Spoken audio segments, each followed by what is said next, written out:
Hi everyone, this is Tom Barsigan with John Hart Real Estate. I'm here with my good friend Kachadourian. He's the investment advisor I go to when I have clients or questions that are in need of 1031 and much more. Ara, thank you for being here. Thank you, Tom. Great Can to you be tell here. everyone a little bit about your specialty and what you do? Absolutely. Tom, my specialty is tax deferred planning for investors, families of all walks of life. So one of the things that we look at and what's important for people to consider is how are they taxed today and in the future? And one of the tools that we specialize in utilizing is what's called a 1031 exchange. And that's very prominent in the real estate world, as you are familiar with. And one of the things that we look at is how does that affect whether you're structured as an individual, as a business, as a partnership, and at the same time though, how does that complement your overall, whether it be your risk needs, whether it be what type of property you're invested in, and your overall time horizon. Is that 2 years, 5 years, 10 years? What does that look like? So we're always looking at how does that affect an individual? What are trends going on in the marketplace? So we take a proactive, high-level approach. And in addition, we offer a concierge type of an approach with helping our clients. We're very much hands-on, looking in terms of what are things that are changing in their lives, what's changing in the marketplace, where do we need to reposition ourselves, are we maybe taking on too much risk, not enough risk. So it's really a dynamic process that we provide with working with our clients. Absolutely. One of the things I didn't know about is a scenario I'll give you is somebody's buying, has to do a 1031 exchange. They sold $2.5 million property. They have to obviously exchange to 2.5 or higher. But in this case, let's say they find the perfect property at 2.3 million. There's a $200,000 gap. The usual or traditional person might tell you, well, go find something bigger and better, or pay taxes on that $200,000. You found the perfect $2.3 million property.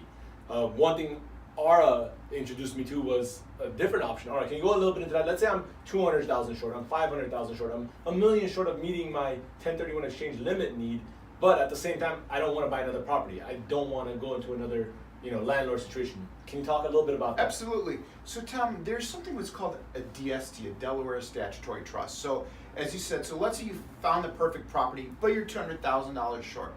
What there are funds and companies that we work with, that we do the due diligence on, and they have different types of objectives, different types of properties that they hold. So for that $200,000 that's remaining, it would make sense to put it in what's called the Delaware Statutory Trust. So that provides diversification, and at the same time though is complementing the individual that may have bought that perfect apartment building that suits their needs.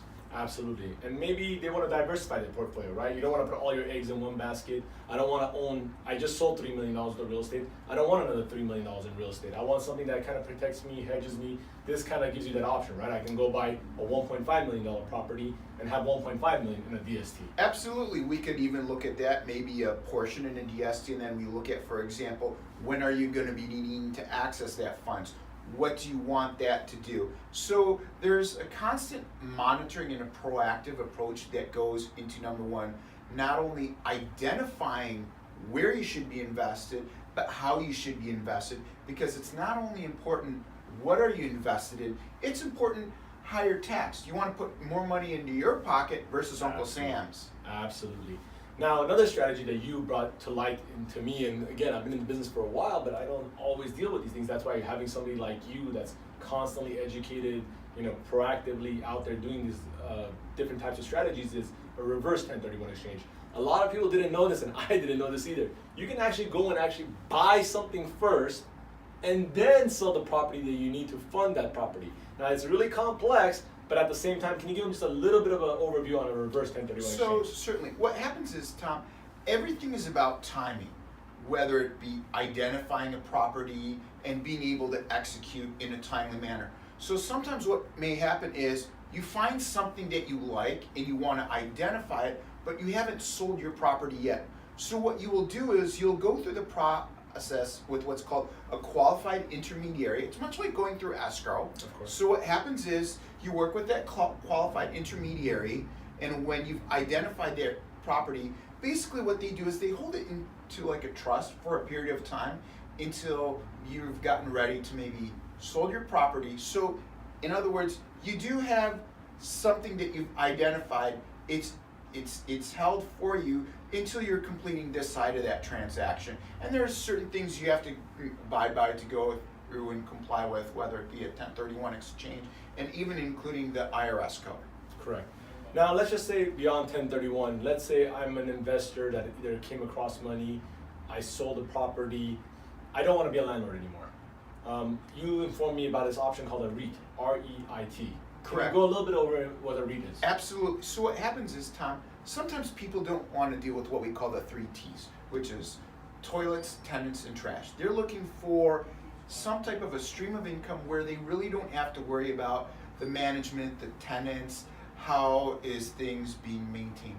So what happens is the REIT is structured so that it can own different types of properties, whether it be multifamily, whether it be what's called necessity retail, or whether it be student housing or healthcare, different types of properties. And what happens is you get a stream of income from that. And by that stream of income, because usually when people own property, that's what they're looking for. So that what the REIT provides is, it provides that steady stream of income until that person maybe down the road afterwards is maybe looking maybe 5 years to maybe exit from that. And what happens is you literally have what's like an ownership share into that overall pool that's held by that professionally managed funds. Perfect.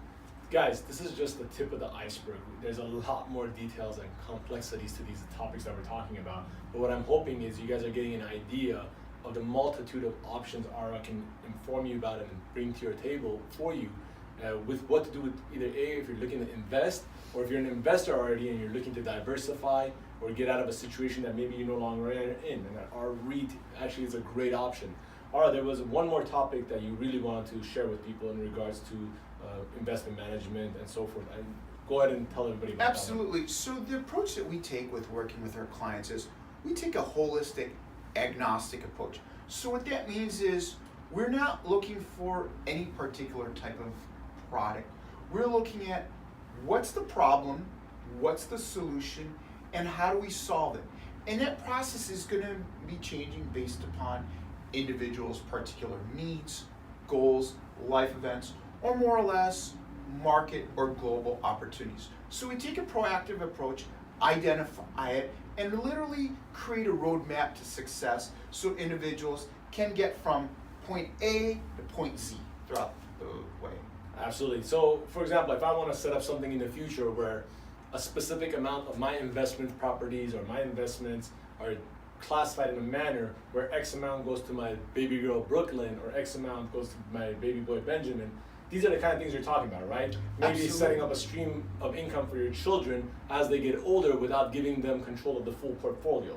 Absolutely. So what happens is there are different ways that you can title things, ownership, so that when it comes time to directing what you want for whether it be this child, this individual, or maybe somebody who's more charitable inclined. So what we can do is literally develop strategies that complement what your wishes are and that are in line with you and your family's goals, and at the same time though, create realistic expectations in what you need to do to achieve that. Perfect. Guys, again, this is just a very small example of the kind of information and help ARA can provide. I really hope you guys reach out to him. His consultation is free, private, and confidential. He can give you a multitude of options depending, again, like he said, what are your goals, what are your needs, what is the problem we're trying to solve. All right, I really appreciate you coming and taking the time to talk to us about it today. Tom, thank you so much. It's a pleasure. Everybody reach out to this guy. He can help you out in a multitude of ways. Thank you, and have a great one. Thank you.